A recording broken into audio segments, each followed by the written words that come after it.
to all of our subscribers, we have an extra one. Do you see do. we got a new one? Yeah, 41. He I or think she yesterday. is now my favorite subscriber. Yeah.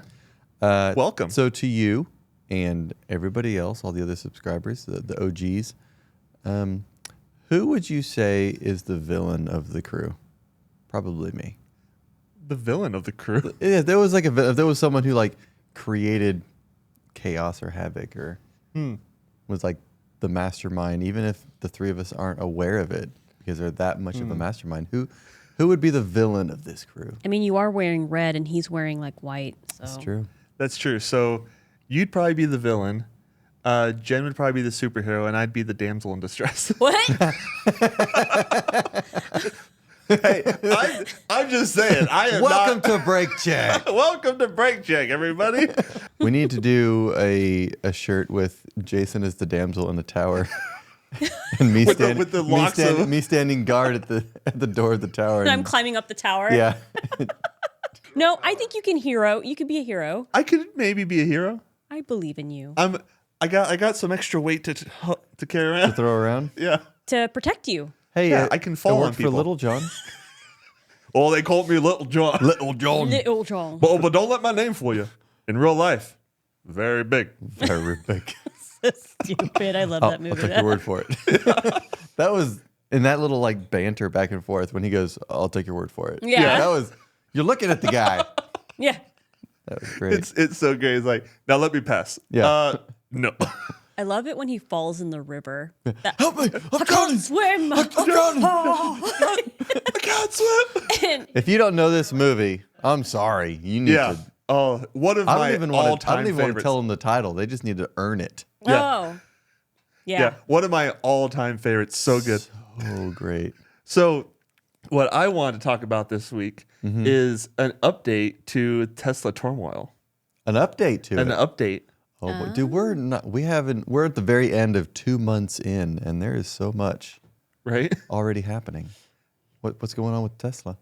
Now, for a little bit of context, if something comes out between the time we film this and the time that you see this, we're filming this 2 weeks early because of stuff going on. So there may be some stuff coming out by the time you see this. Living in the past, baby. Yeah. Looking back, no future. But I was watching another video about the whole Chicago thing. And one of the guys made a decent point where he's like, everyone likes to talk about the 20 or 30 cars that, were frozen and stuck, and all that good stuff. And he's like, but what about all the other thousands of Teslas that are in Chicago that were running just fine? So the Tesla And- sympathizer. I mean, sure. But I thought that was a decent point. So I decided to look it up. That is a decent point because there's been thousands sold. Yeah. People don't like it in their career field when there's like one or two people that ruin it for everybody else. Right. So that's a good point. Let's see what kind of angle this guy has. So I decided to look up how many Teslas have been sold in Chicago, specifically in Chicago, Illinois. And in January You 2024, don't pronounce the S in Illinois. Chicago, Illinois. Trying to help you, bro. Good at words. You can edit that. You're But in Chicago, Illinois, there is, as of January 2024, there is 16,753 Teslas. 16,753. Yes. And this So- guy's claiming that there were only 30 that were Well, problematic. out of what we saw like on the news articles and Yeah. stuff like that. And we also don't know if it was spread throughout the entire state or if it was at like one specific charging station. There was that one guy who came back to the airport and his Right. Tesla was dead. And I found out a little bit about that. So Tesla actually states that if you're going to park your Tesla at an airport or park it anywhere unplugged for a significant amount of time, Teslas will lose by default about 1% of battery per day. Really? Yeah. So it does that. In normal, like, prime temperature.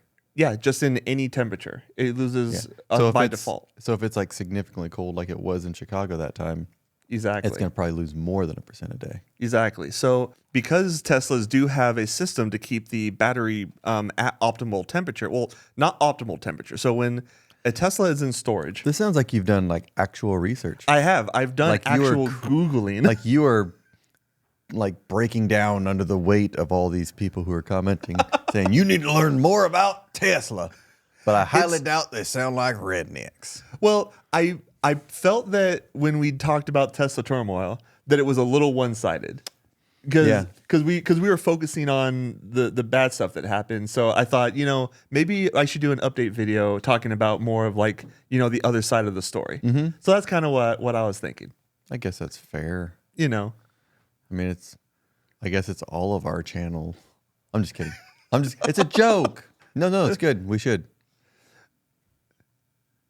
Are you okay down there? I'm trying to put in the new headphones. I didn't want to go in front of the camera. Jen's running around the set like a house elf doing her chores. I'm trying. I didn't want to get in the way of the camera. I was crawling on the floor. I'm sorry. I'm so sorry. Dobby didn't mean to. I just want the socks. Yeah. So, because Teslas have this system to keep the batteries not at optimal temperatures. So when Teslas are in storage, it doesn't keep the battery at optimal temperature. It just keeps it at a safe temperature.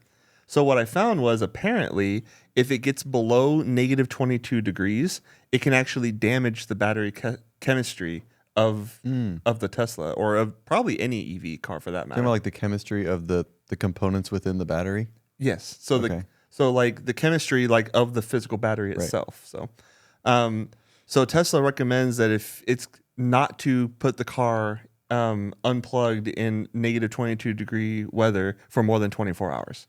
I wonder if because I guess a wind chill would factor into that. Because if it feels like, whatever the feels like temperature is. Right. It will probably have an effect on the car, I would think. And if that guy's Tesla was inside a parking garage, you might, and if it was open on the sides, which most all of them are, you're going to have a wind tunnel effect. So could make what could have been like a minus 30 wind chill could have been like a minus 40 wind chill. Yeah.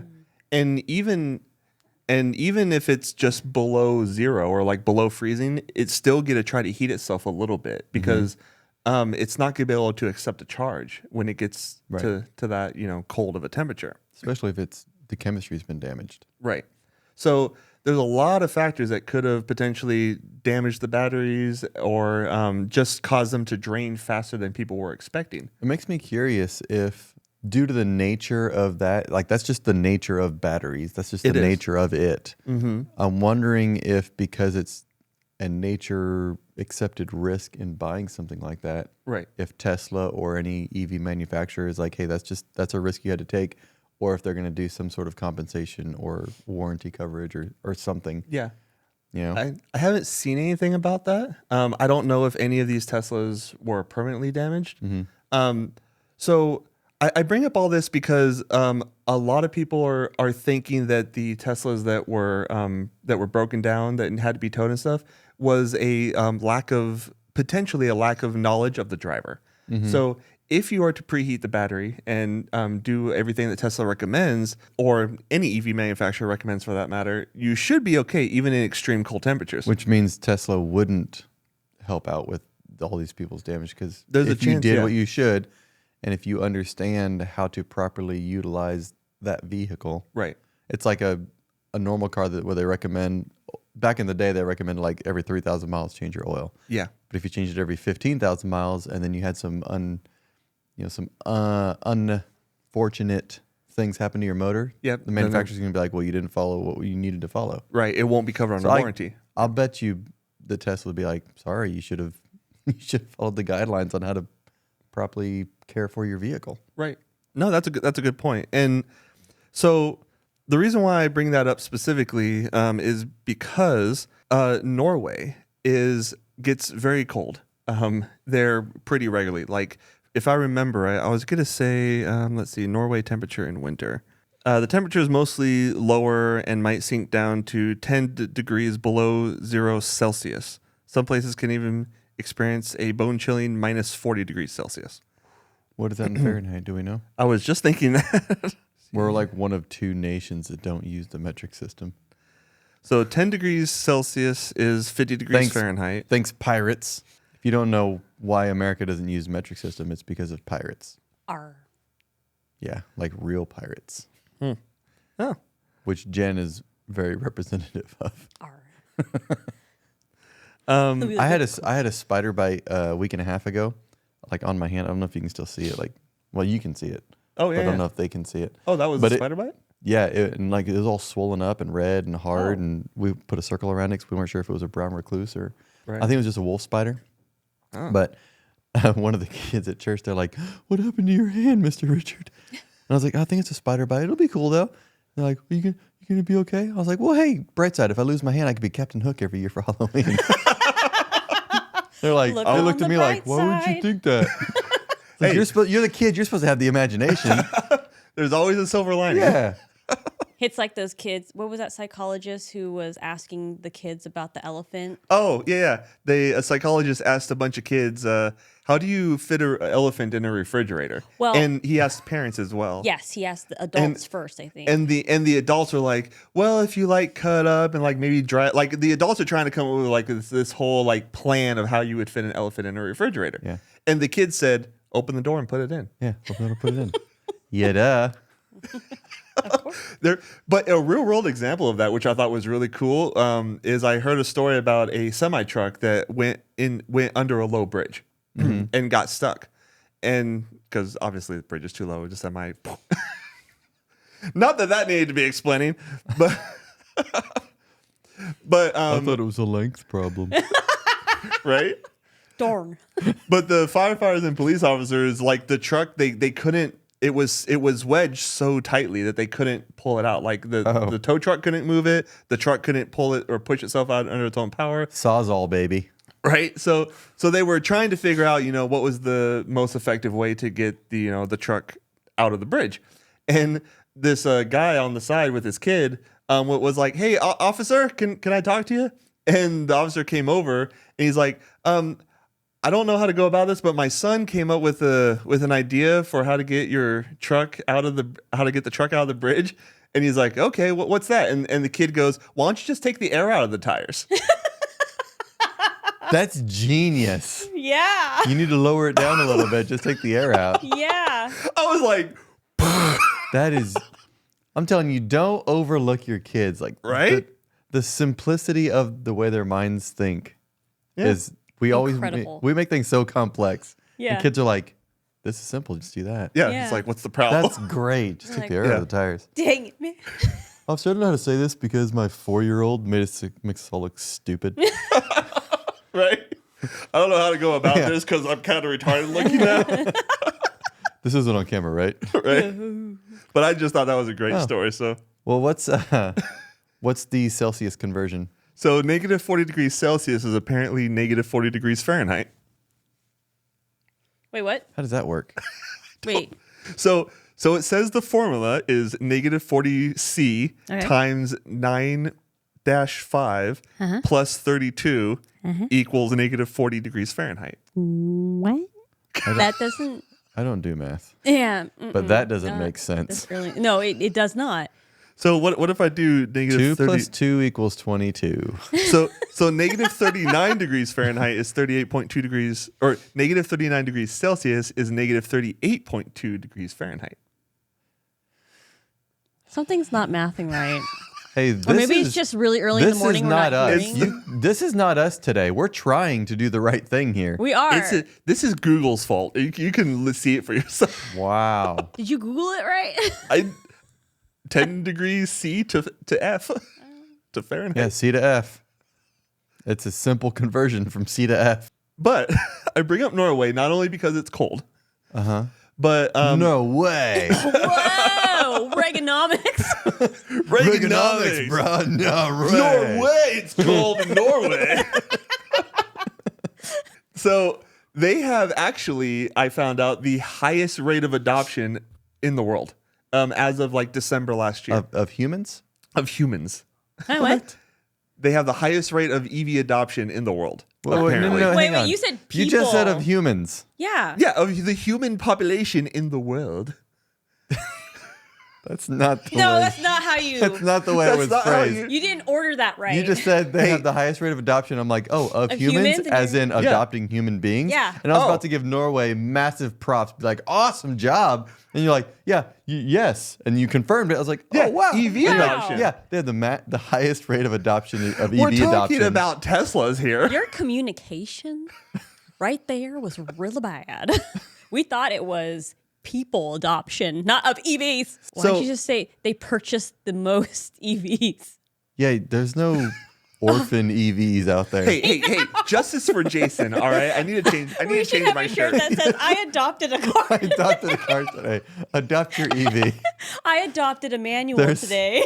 I Hey, mean, it kind I of mean- fits because nobody's buying EVs. Be like, adopt an EV. Adopt an EV today. Adopt an EV. Hey, I got the So- PMS sponsor. Yeah. You need to get some sort of adopt an EV sponsor. You'll have to Right. work. You can work on that this next week. Fair enough. So Norway is purchasing of every new car sold about 80 something percent. I forget exactly how much, but over 80% of them are EVs In Norway, in Norway. So they are like is their infrastructure like just solid? that's exactly why. So Norway has put a lot of effort apparently into their infrastructure, and their infrastructure is very solid. Which is what we talked about 2 weeks ago. Yeah. And it's apparently one of the most stable, one of the largest infrastructures of any country. And Really? and they also are heavily pushing EVs to their citizens. So they're offering massive discounts and they're teaching people how the EVs work. So they're actually the government is actually putting effort into telling people, okay, now it's coming into winter. These are the issues that you're going to face, and this is how you solve the issues. Make sure that you have it plugged in at night so your battery doesn't drain when it's cold. Make sure that you pre-warm it before you go for a drive, 30 minutes beforehand, whatever. Like they're putting in the effort to not only build the infrastructure, So they're but to, they're parenting the public yes. But when it comes to in a sense. It's a Yeah, good yeah. system. Yeah. but when it Yeah. comes to a technology that people don't fully understand properly, Yeah. you kind of need to. So they're essentially training people. That's what I'm saying. For lack of a better term, they're parenting the public. Yeah, fair enough. Yeah. It's great That's to have good leadership in a country. Yeah. You have to create good systems, and that's what they're doing. Yeah. They're educating. Otherwise, you have people. what America's doing, where Everybody everyone's just like, figures it out. Stop! Right. I jumped in too soon. Yeah. I Oh, jumped no. in the deep end and I don't know how to swim. And it's Right. Tesla's fault. Do you know how much money No, it's Ford is losing on every EV sale right now? Oh, it's Because Ford completely halted as well. Yeah. And they're putting everybody in America, they're putting all their money into the hybrids, yeah, following Because that's what- Toyota's lead. and that's what people are buying. You know how in much America. money? I read this yesterday. You know how much money Ford is losing per EV sale? Every time they sell an EV, they lose $47,000, Holy cow. Ouch. which is like the price of a Ouch. Tesla. Yeah. Right. And EV adoption is going up in America, but not as fast as they want. And that's why they're losing so much money because they've invested so much. And In the vehicle without the support of the vehicle. Yeah. so, but yeah, it just goes to show that in a country where it often gets very, very cold, you can operate EVs if the infrastructure is there and if the public, the people who own them, are aware of their limitations and aware of how to take care of it. You know what this conversation makes me think of? What's that? That clearly we don't just want to hate on Tesla. Right. No. Yeah. I like Teslas. I think they're cool. I think they're cool. I just don't think they're cool enough to be my only vehicle. I agree with that. Right now in America, with the infrastructure that we currently have, it would not be my only vehicle. But I like the car. I like the technology.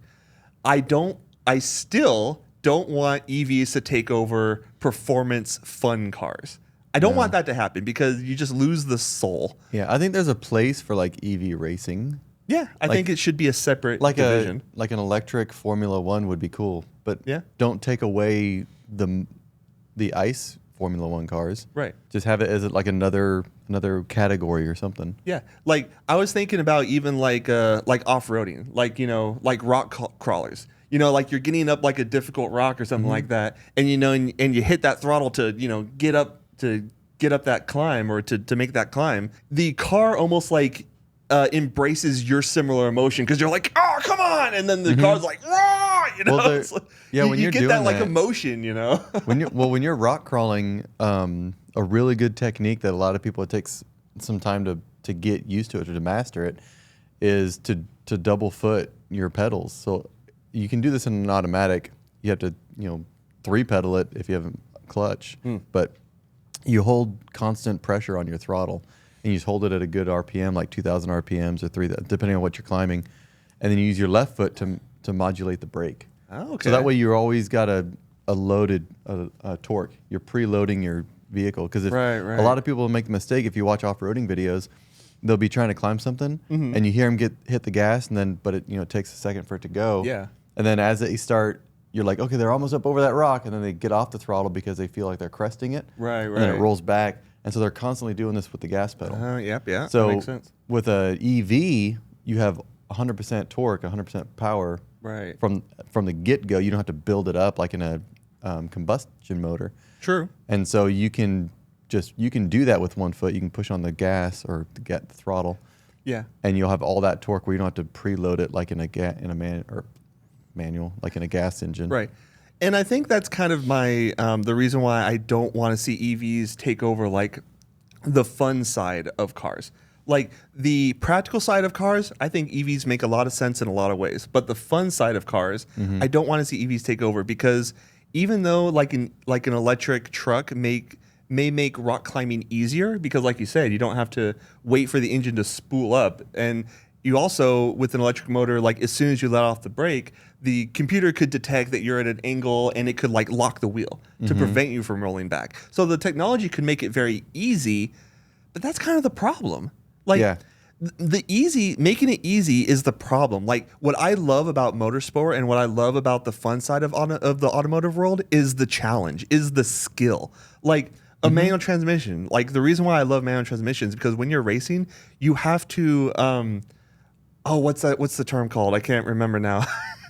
But it's where when you're coming into a turn, you have to have one foot on the brake and you have to blip the throttle. So you use one foot, and then you slide your foot to the side and you blip the throttle to bring up the RPM when you're shifting gears. When you're down, you have to rev match the transmission when you're downshifting, and you do that so you don't upset the balance of the car. I know I'm getting technical.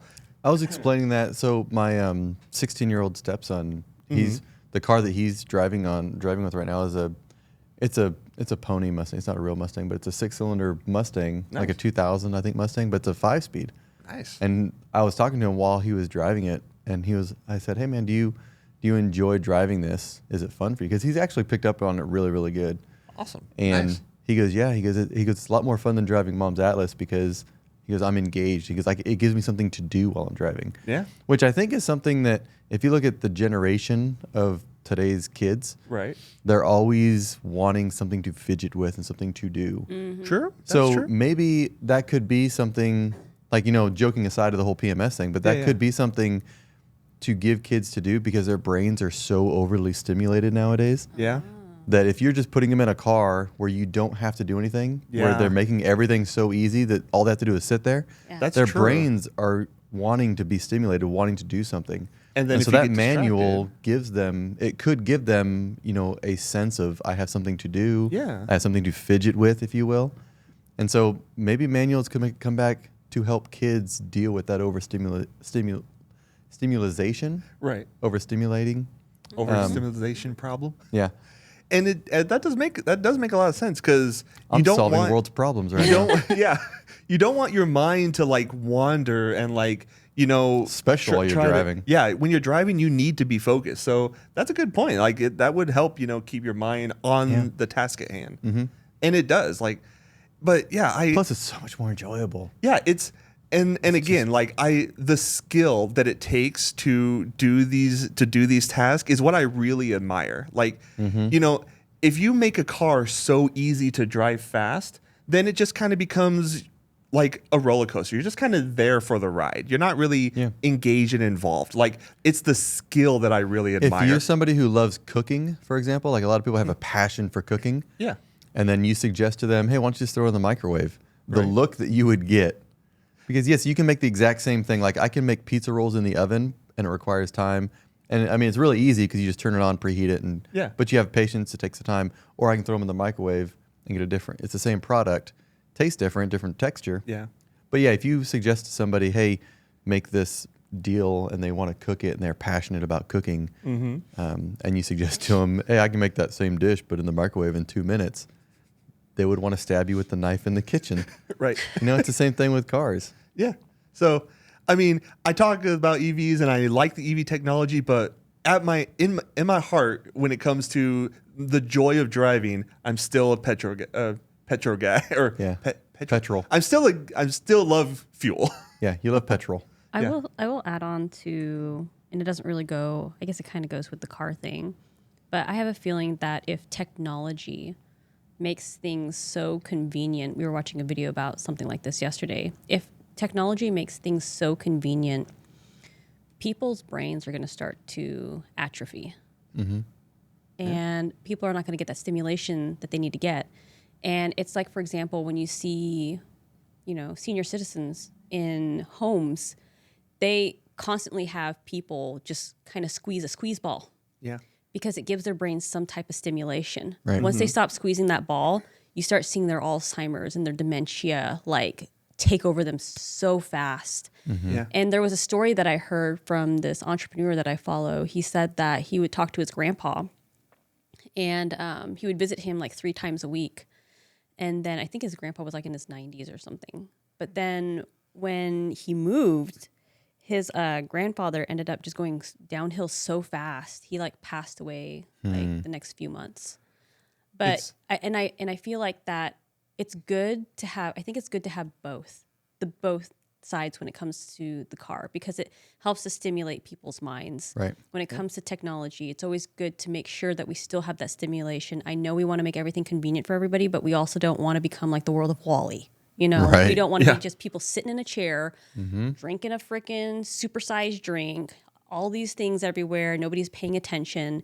People need to be doing something. The human body was designed to work, to be active. Exactly. Yeah, absolutely. That's why if I see these cars, self-driving cars, I'm like, okay, the person needs to be doing something, though. Needs to be controlling something. There's truth to the joke. Well, it's used as a joke, but there is a lot of truth to, hey, driving a manual is a good theft deterrent. Yeah. Because people don't know how to drive them anymore. Yeah. It is actually true. Yeah, like you said. Yeah. And that's why I feel like a long time ago, people's minds were more stimulated. They did a lot more things. They went outside. They socialized with people because they didn't have the technology where they could just talk to somebody instantly on email or go on social media and show some stuff. And we're really seeing that in our society, just how people treat each other, just how much patience people have these days, or just how our educational system has gone down. Just how good people are with math or science or anything like that. People, it's sad to say, but I feel like people have become a little dumber. Just I would agree with that. Of all the convenience. I think there's actually been studies done where they've tested the base IQ of people 50 years ago compared to now, and it has gone down. People care more about their looks. Narcissism has gone up a crap ton. Well, and people don't like these opinions because all of these efforts of things, they're well intended. Yeah. They're I'm trying to make life a little bit easier, more convenient, more efficient. Yeah. They're all good intentions. They're not wrong. They're not wrong ideas. Yeah. But people don't like to, because of that intention, that's the motive of their heart, the true motive of their heart. And so when you're hey, this is having this negative result, they don't want to hear that because they're I'm not doing this to hurt people, which is fine, but this is a result of that because it's just one of those side effects of things happening. It is, yeah. And a lot of ways, I know that one of Tesla's, what they claim is one of their big reasons for doing the automatic driving, for example, is for safety. Because the car, once it's, up to what their level that they want it probably will be a safer driver than humans will be. If 100% of the vehicles on the road are Teslas, they can automatically avoid each other. Oh, yeah. And if every single car on the road knows where it is, knows where it's going, knows how fast it's going, and is completely aware of everything around it, then a self-driving car probably will be a lot safer. But the flip side of that is that, unfortunately, it takes the human out of it, and then what do we do in the meantime? And we talked about it a while ago. Everything that is done, whether it's well-intended or not, there is a waterfall effect. Yeah, absolutely. And however much time it takes to see that effect, you see something happen, you can't just assume, oh, this is just some crazy thing. You have to be like, okay, what caused this? Yeah. No matter how far back in time we have to go to find the source of this. And then that's how you fix things. That's how you redo systems and processes. Yeah, absolutely. I mean, so PMS, save a tier, grab a gear. Shifty gear. I keep saying grab a gear. I used to teach semi-driving, so I'd always be like, hey, grab a gear. Because when someone learns how to drive a semi, they're always like, they put it in neutral, then they miss shift, and then the speed changes, and you have to, we talked about this a while. Yeah. But they can't figure out which gear. So you just like, hey, just grab a gear. I don't care which one, just grab a gear, put it in. Stop rolling this 80,000-pound vehicle down the road in neutral. It's dangerous. But yeah, so the whole point of bringing back the whole Tesla Turmoil update is, I think, based off everything that I've seen and everything that I've looked up, I think what we probably saw was the result of a lot of people not fully understanding how their car is going to operate in those conditions. It's jumping in before you're ready to swim. Yeah. So personally, I don't really blame this on Tesla. Like, I never blamed it on Tesla. And what I blame this on is the technology. The battery technology is not quite ready for prime time, and the owners were not properly educated on the situation. Overall, though, I think you can have an electric vehicle in extremely cold weather if you understand the limitations and you are prepared for them. But until we get there, hybrid is the next logical step. Yes. For what we have to support everything. Yeah. Hybrids. I agree. And speaking of that, we haven't really talked about plug-in hybrids too much. A plug-in hybrid? That's a thing. Have you guys heard of plug-in hybrids? Isn't the No. Prius a plug-in hybrid? No, actually. It's a hybrid that you plug in. How is it not a plug-in hybrid? The Prius Prime is a plug-in hybrid. Huh? The regular Prius is a hybrid. I didn't know that. I thought the regular Prius was so is that was just a like plug-in a hybrid. upscale like trim level, the Prime? So the Prime is the plug-in hybrid, and the Prius is just a regular hybrid. So a regular hybrid is a gasoline and electric motor working together, and it can sometimes run on all electric. But most of the time it kind of goes back and forth, and it basically is intended to use both of them. Like what your Fusion was. Yes. So the idea is to reduce the uses of gas as much as possible. That's kind of the idea of hybrid. A plug-in hybrid, however, has a little bit of a different intent. Once I kind of wrapped my head around this, I realized that this would be a car that I actually would buy as my only vehicle. Oh. So a plug-in hybrid has a range, typically, if you get a good one, of around 50 miles on EV only. So it's like an introductory EV. Yeah. So you drive it. So you're at home. You plug it in, and it charges the battery fully. And let's say you drive 10 miles to work, which you drive about a little over 9 miles, a little less than 10 miles. Yeah, I'm at 10.1 miles driveway to driveway. Yeah. Okay. So every single day you drive 10 miles to work, 10 miles home. You drove 20, 30 miles. And that's well within the 50-mile range of the battery. You get home, you plug it in. During the entire week, you never have to use a drop of gas. And then if you go on a road trip, or if you say on the weekend you need to do a lot of running around, the gasoline engine fires up and it keeps the battery charged. Interesting. So it's kind of like a gas reserve. Yeah. It's the best of both worlds. You can drive it most of the time and never using a drop of gas. The thing that comes to mind on that is the example Jen and I were roughly each 10 miles from our jobs. If I was to do that and I never use that car for anything other than going to work, right? How long that gas sits in my tank unused, wouldn't it essentially need to be drained and refilled? Gas doesn't go bad very quickly, though. I mean, it stays but I'm good saying, for a like, while. if I go an entire year and I only use that car to drive to and from work, I know that's an extreme example, but I'm just trying to think because gas does have a shelf life. Yeah, no, you're absolutely right. So again, this would be a situation where it's a different technology and being aware of what you have would be important. So once a year, you would actually need to drive it or activate the engine in some form or another to burn through that fuel so you can refill up the tank. Well, that's a good point. You got to get oil running through your engine to keep lubrication on all your seals and your gaskets. And I wonder if it could be one of those things, kind of like understanding what you have, like with the EVs, with the Teslas. And if you understand what you have, that's just one of those things you have to accept. So if you went like, if I went 5 years and I never had to use my gas engine, Right. I would have to know every so often, every few months, I'd probably just have to kick on the gas, Yeah. let the battery drain down enough. Like And then maybe, or if it's long enough, drain the fuel because fuel can waterize, Yeah. and then drain it and refill it. It's just one of those things you have to accept with it. Yeah. So maybe like on the weekends you don't plug it in Friday night and then you burn the gas on the weekend or something. Yeah. Like once a week. Yeah, once a week or once a month. Just one of those processes you have to. Yeah, so it would just be like a new process. But yeah, you make a good point though. Like I didn't think about that. Yeah. That is a vehicle though that personally I would have as my only vehicle because you have the best of both worlds. You can drive it most of the time, never needing to burn a drop of gas. And then when you do need to drive 1,500 miles across the country, you're perfectly fine to do so and go to a regular gas station. I wonder what the ratio is on availability, like hybrid versus plug-in hybrid. You know, like how many hybrids are there versus plug-in hybrids that you can buy right now of all the vehicles that are offered? I don't know. I did look around a little bit. I didn't see as many plug-in hybrids as regular hybrids, but I think they're starting to gain traction because of the situation where people aren't buying, EVs as much. So, but once I wrapped my head around the idea of a plug-in EV or a plug-in hybrid, I was like, that makes a lot of sense. I really like that. And, like Richard said, as long as you're aware and you keep the fuel in good condition. Think of all the considerations or. Yeah.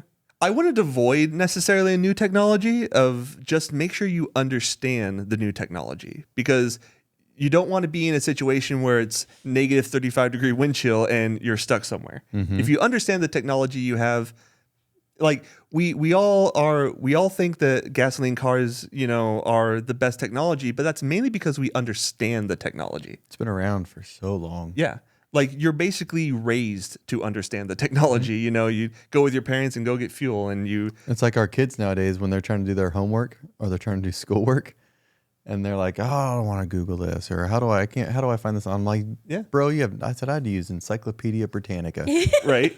Google Internet wasn't a thing. No. We never had anything electronic on the table when we were doing our homework. You used to have to go to AutoZone and get the repair guide for dummies, like if you had to fix your car. Yeah, the Chilton manual. Yeah.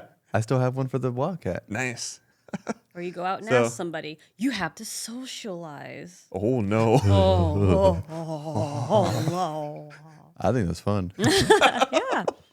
But So- that Prius hybrid is actually pretty nice looking. Yeah, the new Prius is actually not a bad looking You're car. Have you so seen the new married one? people. Have you seen the new one, though? It looks nice. It does. It actually is not a bad looking car. Look it up.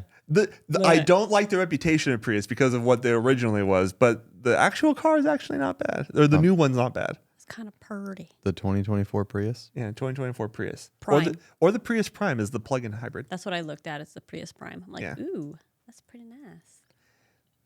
I mean, you're married too, but you're also married to a woman I'm who married loves to a classic woman. cars. I'm married to a smart woman who appreciates cars in the way that they should be appreciated. I guess I'm a darn woman who doesn't appreciate darn cars woman. because I like the that Prius. You're a That fancy woman. looks, I'm a there's fancy woman and then there's fancy woman and I'm the fancy. It looks like a Dodge Dart, like the cheap cookie cutter Dodge Dart of the modern day. That is. But it's not a bad looking car though. It's not Yes, as it is. it's not as dorky as it used to be. I think it No, looks it's not as dorky as it nice. used to be. Not a good looking car. What? What is wrong with the two of you? What I is wrong guess- with you? Your taste in cars and your taste in I food. think it looks nice. That's This is the the that's photo the- I'm seeing. that's Are you the seeing the same practical photo? side of you. Yeah, I'm looking at a whole slew of photos. I think it's nice. Like I would actually drive this. And I know I like SUVs, but that's actually That's your pretty nice. practicality talking. Excuse me. I think it looks nice. And yeah, So- it would save us on gas. Okay, yeah, that is the practical side. Whatever. Yeah, I mean, with the price of gas, the idea of having to drive to work, not having to burn any. You know Yeah, a good kind of a good intriguing. compromise for the That's two of so you? nice. Jen gets a Prius Prime. It hurts to say. And you go get your Mustang. Uh-huh. And so you waste fuel and she saves fuel and you just And then we're it's like a meeting meet in the in the middle kind middle. of thing. I like it. It's like two I like that. It's like two fuel efficient vehicles, but hers is all efficient and yours is no efficient, and it becomes. It's carbon neutral. We need to be able to transport that. plants, though. We need to support plants, Do you know how No, fast? transport. Do you know how plants. fast you could get plants home in a Mustang? right? You could get them there's- home so fast. Yeah. But what if I they get ma- really big shrubs? I can't fit them in your The Mustang. trunk opens. It can stay open. Oh my god. What about a tree? Convertible. Ooh, it can go in the back seat, strap it in. It'll be perfectly safe. Yep. All the leaves have fallen off of it. You And went so fast. and to get sun the whole ride home. Yeah, perfect. Although I wouldn't want a convertible because the roof kind of adds to the structure. Bro, I'm and makes trying it to get you a little Mustang. Shut up. I mean, a topless, it'd be perfectly fine. I love you. Me too.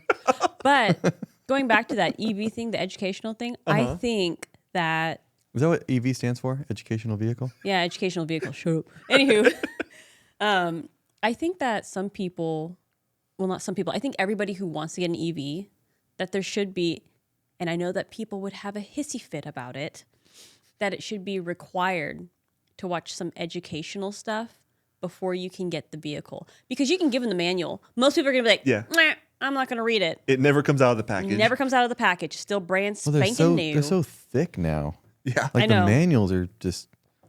Yeah. So I think it's required, like the most like important parts of the vehicle for people to know about. Right. They must be required to watch an educational video at the dealership. At the dealership. You're sitting at the before they dealership can for 4 hours and you're anyway. just sitting. That's true. Why You're they're waiting. Why they're getting the car cleaned up, and while they're like getting all the Making paperwork fun of you for together. how much they screwed you over. Yeah. Yeah. Watch your video. Boom. You can there watch you it. go. You buy But- an EV, watch a video. But I mean, that's basically what Norway did. They've prioritized educating their citizens. So, I mean, Car anyways, manufacturers do a lot of stupid stimulations. right? A lot of stupid stipulations, like the Cybertruck. You can't sell it for this or Yeah. whatever. You get sued. Is that what it was? I think so. Yeah, you get sued for a certain amount if you sell it for more than Or a like specific number. with Corvette, you couldn't sell it within a year, otherwise you wouldn't be able to get another one, or you couldn't be on a list. I don't know. Car companies do make But they do a lot of crazy weird rules. things. So you could have, if you buy a full EV car, Mm-hmm. then you're required to watch this video prior to taking delivery, Yeah, yeah, and then dealerships mean- would have to be held accountable to that. yeah. People probably wouldn't like it, but I think that actually would be reasonable. The loophole would be buy a used one from a private seller. That's Yeah. true. That's true. Then you wouldn't have to watch it. Adopt an EV. Or Adopt an EV. Or maybe when you go to register a full EV, you're required to watch the video at the DMV. Like it's like part of the requirements Could be. at the DMV. Ooh, that would be good. I mean, And then it could be on record. And if you've seen the video before, you don't have to watch it a second time. then you're off the hook as far as like accountability. Yep. If your car goes bad, be like, hey, you've been educated. Yeah, that's true. You should know better. If you didn't pay attention, that's on you. That's pretty much all I had. I had one small other little topic if we needed to fill time, but did you have anything? I have one that Yeah. we could go over. Yeah. Yeah, because it's still relatively the beginning of the year. We just we're at the end of the second month. Right. So I thought it was kind of cool. It'd be neat to talk about the best time of the year to buy a car. Oh, nice. Okay. So if you're in the market for a car this year, because that's on my mind. Here in a few months, I'll be in the market for getting my truck. Right. So it's good to know if you can be a patient person and wait out some of these, milestones of the year. So New Year's Eve, Christmas Eve is typically a really good time to buy a car because it's the end of the year. And so a lot of dealerships are trying to hit sales goals for the year. Yep. So like the whole buy a car for Christmas for yourself or your spouse. Yeah. It's a good time of the year because they're trying to hit end of the year sales goals. It's really just for taxes. Just for taxes. Yeah. Memorial Day weekend is a terrific, which is great for me Oh, yeah, because that's going to be my market time this year. Okay. End of May, early June. Nice. That's because that's when the biggest, it launches all the summer sales. All the dealerships launch their summer sales Memorial Day weekend. Gotcha. That's a good time of the year. Okay. Next one is Black Friday because just everywhere. Yeah, It's Black Black Friday. Friday. That's all I got to say. Right. Black Friday, and dealerships join in on that. Dark Right. Friday. Labor Day is one of the best holidays for deals, which is great because it's my birthday weekend. But Labor Day, it's because it's the end of the model year. Okay. So Oh, I see. Yeah, the so model when, year of when the the cars. when the current model, so like this year 2024, the new models, 2025 models will be coming out shortly after that. Gotcha. So everyone's trying to get rid of the old model to, sell out this new one. So come Labor Day weekend, September, October timeframe, they're going to be like, "Hey, the new 2025s are coming out." And you're like, "Okay, well, then if you're trying to push those ones, then give me a deal on the old one." So they mark down the current model year, which is the last year's model. Yeah, even though it's still that year. Yeah. So Labor Day weekend is a good one for that. 4th of July weekend, Oh. Yeah. because they do a big 4th of July sales. Yeah, usually on major holidays. Yep. And then the one to avoid. Oh, The one to avoid is President's Day. interesting. Because President's Day takes time during the slowest time of the year, or takes place during the slowest time of the year. And it says here, the average discount off the manufacturer's suggested retail price, or the MSRP, in February is about 5.7%, which is the worst markdown of the year. Oh. So the month that we're at the end of, if you bought a car in February, sorry. But it's the worst time because it has the smallest amount of markdown on Interesting. vehicles. So if you want to get a car at the end of the year, make sure you do it before February. So like around Christmas and New Year's, right before January hits. Yeah. If you don't get it during that time because you got all this stuff going on, be patient until Memorial Day. Don't do it February because that's the worst time of the year. What about early January? They always have the New Year's Day sales. I'm assuming that. Yeah, it just says New Year's Eve and Christmas Eve. Okay, New Year. Okay, so probably right around early January would still maybe work. Yep. So because if it's the new year, they're past their deadline for hitting their end of the year quota. Gotcha. So if it's January 1, they closed out the previous quarter. So they're probably going to start slowly marking them up January 1. Gotcha. Okay. So does it have anything in there about March Madness? So like in Wichita, maybe it's not the same in other places, but in Wichita, particularly with trucks, they almost always have a March Madness where they do have pretty good discounts on trucks in March. Like they could. I know the earliest one listed here, the earliest one of the year, the calendar year, is Memorial Day weekend. Okay. So if you're looking to buy a car this year, the earliest time you're going to get the best deal is Memorial Day weekend, end of May. Okay. Good to know. It's gonna be May. Yep. Marketwatch.com if you want to check out the article. It's gonna be May. Is that what you sung? Yeah. It's gonna be May. Yeah. Nice. All right. So we're gonna take that exit then. Taking the exit. If you want some merch, if you want one of these PMS stickers, you want one of these hats, save a tier, shift a gear. Fancy shirt. If you want a fancy shirt to wear in your fancy car. You can't spell. Breakcheck.com. Breakchk.com. I'm sure Jason will put it like right here. Yes. Maybe he'll put it up here. Or in front of your faces. Maybe he'll just Right here. from my right temple to his left temple. Break check. Also, we are not commenting on anything. We're not commenting on your comments this week because we're filming this, as I mentioned at the beginning, 2 weeks early. So unfortunately, we won't be commenting on your comments, but we will start that again next week. The video that you watched last week, we haven't made yet. Yes. We're going out of order. Yes, but this video, if you comment on this video, we will comment next America week. EV infrastructure style and going out of order. It's all right. Nobody's commented on our other video yet. On the so- one that, it's because it's so early. Don't forget to hit the bell. Hit the bell. Don't hit the bell. Stop with the bell violence. Oh. How about you Just you lightly tap Everybody the bell? boop the bell. Boop the bell. Boop the bell. Yeah, like don't and hit the bell. subscribe. Boop the bell. Like Yeah. and subscribe. Tell your friends about us. Let's get up to, we're at 41 subscribers. 41 subscribers. Let's see if we can hit 45 this week. Yeah. Let's see if we can add 4. That'd be cool. Jen said once we hit 50, we should have a little dance party in the set. I don't dance. But I will dance if we hit 50. All right. Yay! All right, woo! Let's get to 50 so Richard can dance. Yay! See ya. Bye.